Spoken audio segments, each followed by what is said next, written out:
آپ مسلمان ہونے کی حیثیت سے اپنی زندگی میں کیا کیا خواہشات رکھتے ہیں؟ ایک مسلمان اپنی دنیا کیسی دیکھنا چاہتا ہے، اپنی آخرت کیسی دیکھنا چاہتا ہے؟ کبھی اکیلے میں بیٹھ کر لسٹ بنائے کہ دنیا میں کیا چاہتا ہوں، موت کے وقت کیا چاہتا ہوں، قیامت کو کیا چاہتا ہوں۔ اور اب میں آپ کو کچھ مختلف حدیثوں کا، یوں سمجھیے کہ مجموعہ کہہ لیں، عطر کہہ لیں، اس کا خلاصہ کہہ لیں، میں پیش کرنے جا رہا ہوں کہ درود پاک پڑھنے والے کو کیا کیا ملتا ہے۔ علماء بیٹھے ہیں، تقریباً ہر ہی میرے جملے کے پیچھے کوئی حدیث یا کوئی روایت ہوگی، تو آپ کو اندازہ ہو جائے گا کہ یہ کیسا کمال کا وظیفہ ہے۔ میں جو کہتا جاؤں دل خوش ہو تو سبحان اللہ کہتے جائیے گا۔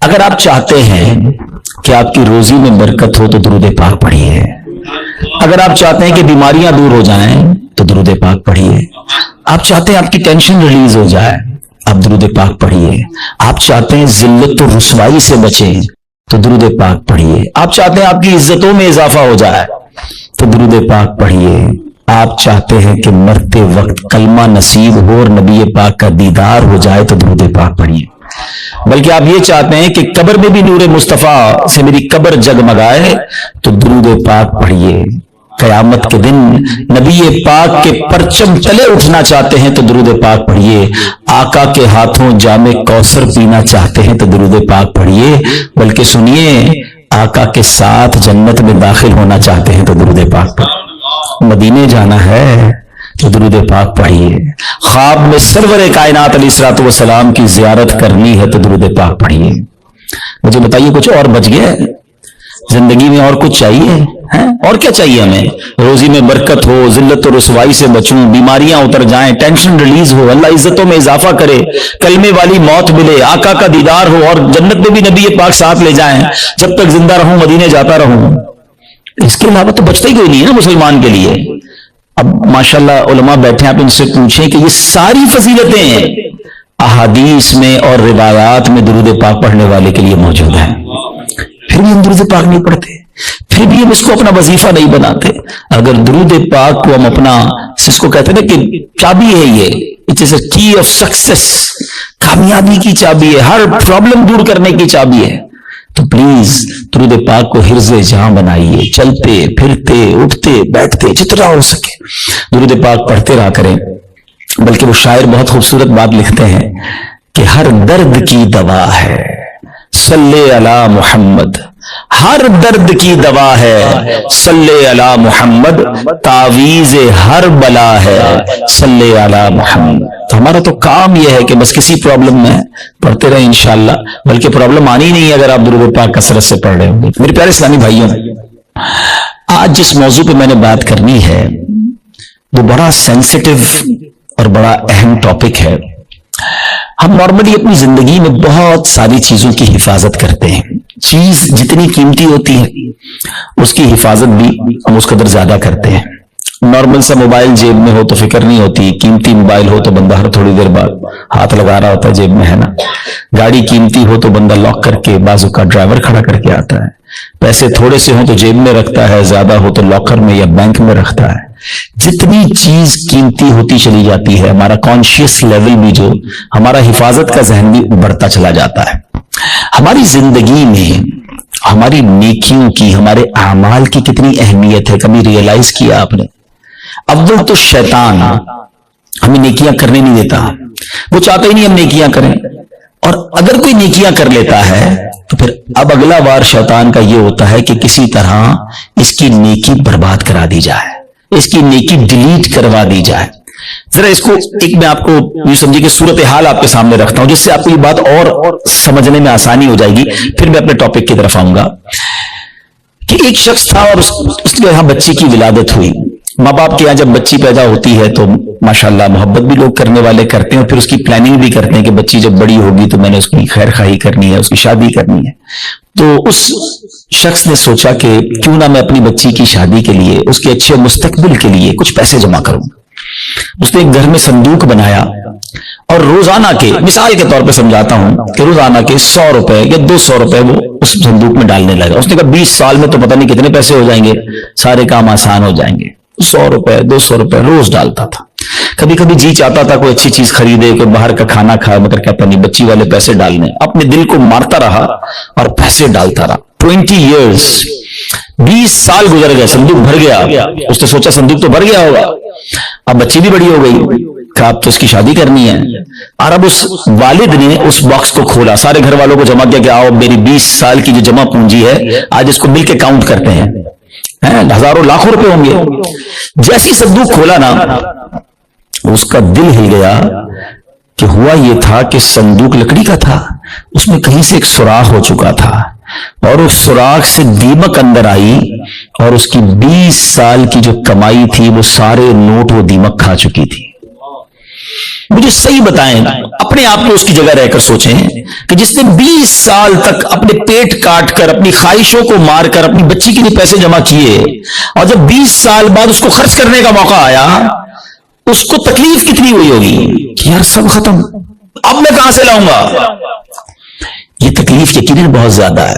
مگر میں آج جس ٹاپک پر بات کرنا چاہتا ہوں نا، دیکھیں 20 سال بعد بھی کسی سے پیسے تو ادھار لے سکتا ہے نا، دوبارہ کما سکتا ہے، کچھ نہ کچھ سولوشن کر سکتا ہے. مگر اس شخص کی مایوسی اور اس شخص کی تکلیف کا اندازہ کیجئے کہ جو شخص زندگی بھر نمازیں پڑھتا رہا، سردی میں اٹھ کے وضو کر کے نمازیں پڑھتا رہا، رمضان میں روزے رکھتا رہا، حج بھی کیے، زکاتیں بھی دی، بہت بار شیطان نے بہکانے کی کوشش کی، وہ لڑتا رہا شیطان سے کہ نہیں میں نے گناہ نہیں کرنے. اور جب اللہ کی بارگاہ میں قیامت کے دن پیش ہو تو اسے امید ہوگی کہ میرے پاس حج ہیں، عمرے ہیں، نمازیں ہیں، سجدے ہیں، تلاوت ہے، روزے ہیں. اور جب بارگاہ الہی میں اس کے نامہ اعمال کھولے جائیں اور اس کو کہا جائے کہ جاؤ تمہارے پاس کچھ بھی نہیں ہے، null and void, delete it. سوچئے اس دن اس کی شرمندگی، حسرت کا عالم کیا ہوگا. اس دن تو کوئی چانس بھی نہیں ہوگا نا کہ دوبارہ نیکیاں کر لے، ادھر تو دوبارہ کما سکتا ہے وہ شخص، مگر قیامت کے دن today is the time of action. Maula Ali فرماتے ہیں نا یہ وقت زندگی میں عمل کر سکتے ہو، قیامت کا دن عمل کا نہیں، جزا کا دن ہوگا، فیصلے کا دن ہوگا. تو اس دن تو آپ کو صرف فیصلہ ہی ہونا ہے. تو اب پہلے ریئلائز کر لیجئے کہ یہ کتنا بڑا معاملہ ہے کہ اگر میرے اعمال ہی برباد ہو گئے. اب ہو سکتا ہے کسی کے ذہن میں سوال آئے کہ جناب یہ کون سی بات کر رہے ہیں کہ اعمال کیسے برباد ہو سکتے ہیں؟ نمازیں پڑھی ہیں، روزے رکھے ہیں، کوشش کر کے یہ اعمال کی. آج کے دور میں نیکی کرنا بھی آسان نہیں ہے، یہی تو میں سمجھانا چاہتا ہوں آج کے بیان میں کہ آج کے دور میں واقعی نیکی کرنا اتنا آسان نہیں ہے. لیکن آپ اتنی مشکل سے نیکی کر بھی رہے ہیں، مگر اس کو سنبھال رہے ہیں کہ نہیں؟ اس کی حفاظت کر رہے ہیں کہ نہیں؟ اس کے بارے میں فکر مند ہے کہ نہیں؟ آپ کو پتا ہے کہ چور کیسے چوری کر کے جا سکتا ہے آپ کی نیکیوں کو؟ یہی میرا آج کا ٹاپک ہے. اور اب آپ دوبارہ ذہن میں سوال آ رہا ہوگا کہ بھائی بتائیں تو صحیح وہ کون سے اعمال ہیں کہ جن سے نیکیاں برباد. میں قرآن و حدیث سے آج آپ کے سامنے کچھ اعمال ایسے رکھوں گا، کچھ کام ایسے رکھوں گا کہ جس کو کرنے والے کے بارے میں فرمایا کہ اس کے اعمال برباد کر دیے جاتے ہیں. سب سے جس کو کہیں کہ اہم ترین معاملہ پتہ ہے کیا ہے؟ کہ انسان کا ایمان چھن جائے. جس کا ایمان چلا گیا نا، اب اس کا کوئی عمل اس کے کام نہیں آئے گا. چاہے اس کی زندگی سجدوں سے بھری ہوئی ہو، چاہے اس نے بہت نمازیں پڑھی ہوں، ساری زندگی روزے رکھے ہوں، ایمان نہیں تو کچھ بھی نہیں. اور یہ بات قرآن کہتا ہے. اللہ کا کلام کیا فرماتا سنیے. رب کریم قرآن میں ارشاد فرماتا ہے وَمَن يَرْتَدِدْ مِنْكُمْ عَنْ دِينِهِ فَيَمُتْ وَهُوَ كَافِرٌ فَأُولَئِكَ حَبِطَتْ أَعْمَالُهُمْ فِي الدُّنْيَا وَالْآخِرَةِ وَأُولَئِكَ أَصْحَابُ النَّارِ هُمْ فِيهَا خَالِدُونَ. اب اس کا ترجمہ سنو. اور تم میں جو کوئی اپنے دین سے پھرے پھر کافر ہو کر مرے تو ان لوگوں کا کیا اکارت گیا، دنیا میں اور آخرت میں سب ضائع ہو گیا، اور وہ دوزخ والے ہیں، انہیں اس میں ہمیشہ رہنا ہے. ایک بات یاد رکھیے گا، یہ ہمیں بعض اوقات سمجھ نہیں آتی کہ یار بندہ مسلمان ہو کے کافر کیسے ہو سکتا ہے، ایمان والا ہو کے ایمان سے کیسے نکل سکتا ہے. یہ بات تو آپ کو پتا ہے نا کہ دنیا میں سب سے زیادہ جو تیزی سے مذہب پھیل رہا ہے وہ کون سا ہے؟ اسلام ہے. The most growing religion on ارتھ.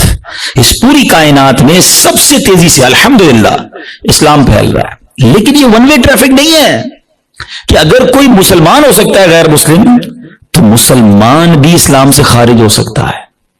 ٹھیک ہے، ایک حدیث پاک سناتا ہوں تاکہ یہ بات اور کلیئر ہو جائے گی. حدیث پاک کا مضمون ہے نبی پاک علیہ الصلوۃ والسلام نے فرمایا کہ اولاد آدم مختلف طبقات میں، مختلف کیٹیگریز میں پیدا کی گئی ہے.